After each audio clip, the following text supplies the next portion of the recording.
We're going to walk you through the installation of the J&L oil separator for your Toyota Tundra, Toyota Sequoia, including the J&L kit.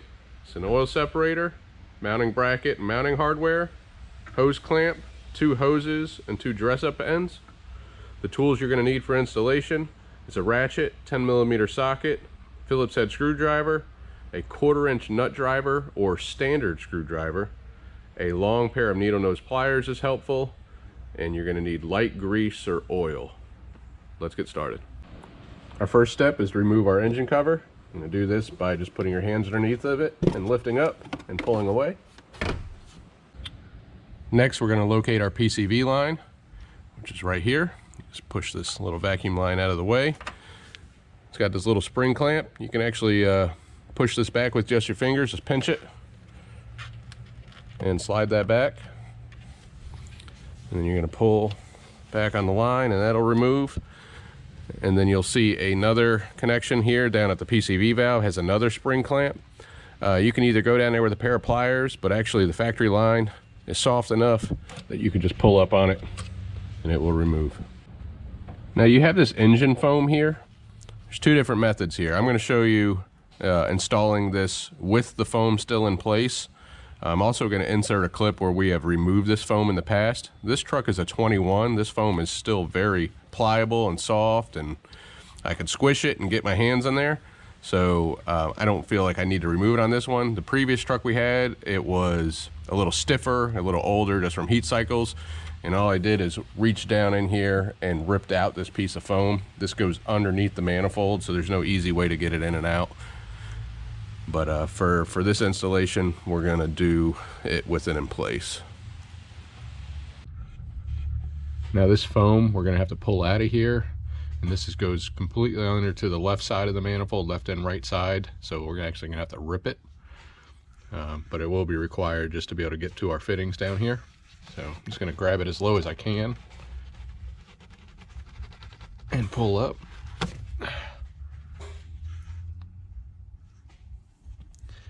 And that's going to show us our PCV in green and our PCV connection at the manifold in white.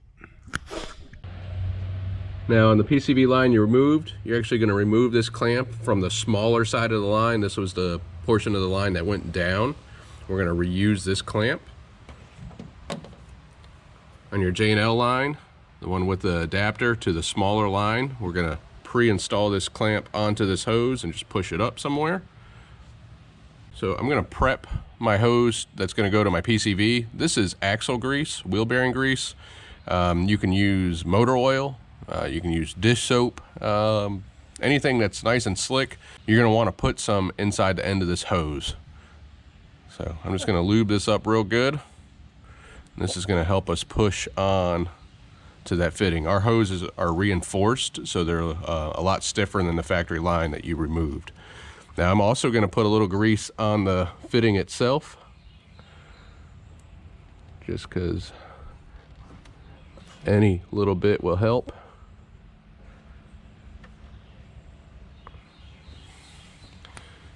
Now we're going to go ahead and install our hose. Again, just pushing this foam out of the way. I'm going to get my hose started on there and then just work it down.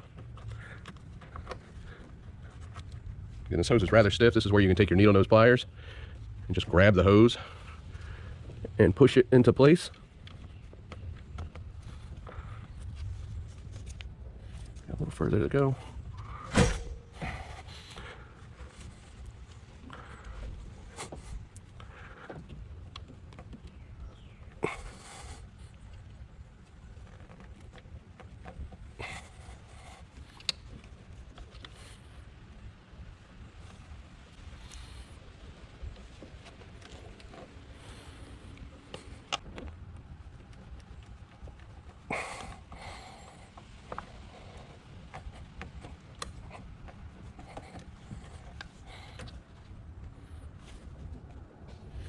Now we just need to slide our clamp down. Grab that with my needle nose.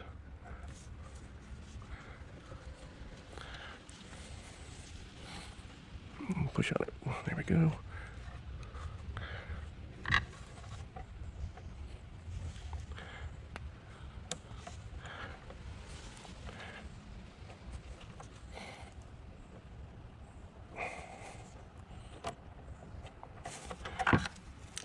You just want to make sure that's past the barb on the PCV valve. And we are. Now we're going to take our other hose, pre-install our hose clamp. You're going to want to put a little grease in this one too.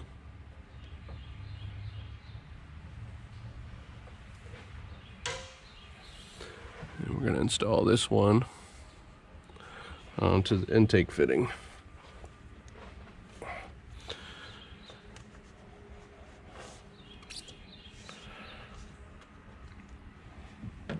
Take your nut driver and tighten that clamp up.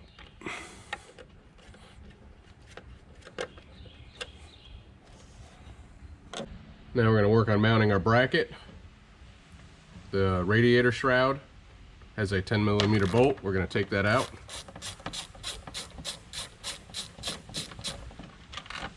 Now on the 21 trucks, you'll use this spacer.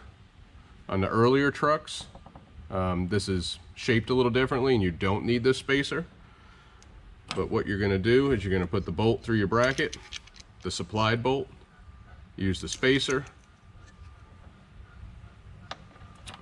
and go ahead and reinstall that.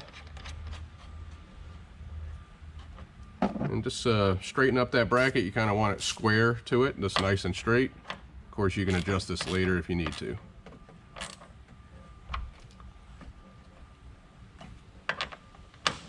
It's plastic, so don't go crazy tight, just enough to secure it. Now grab your oil separator, use the supplied screws to mount the oil separator to the bracket.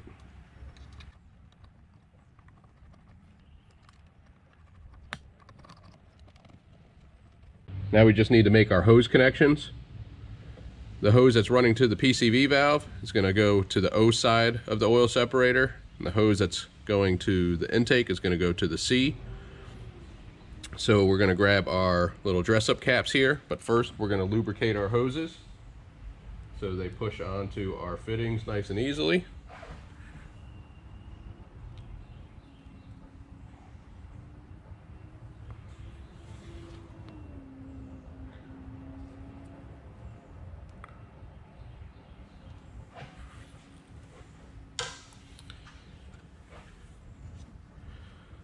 So again, this is the hose to the PCV. I'm going to push this onto the O side of the separator.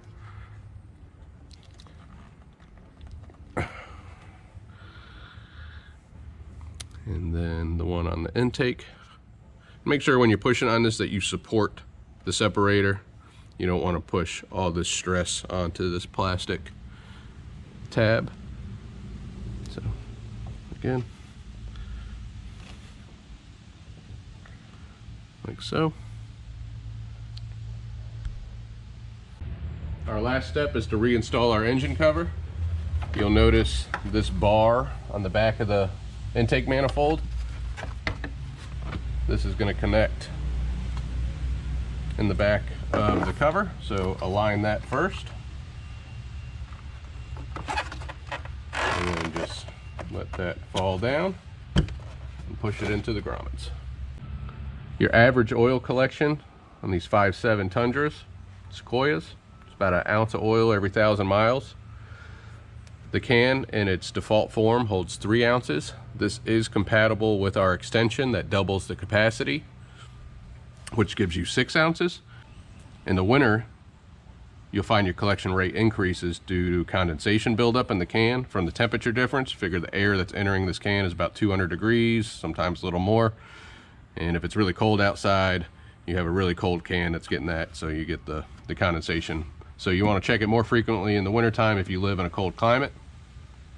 What we suggest you do is after installation, check it at 1,000 miles, and that'll give you a good idea of how much oil yours is collecting and give you a good idea of how frequently you need to check it.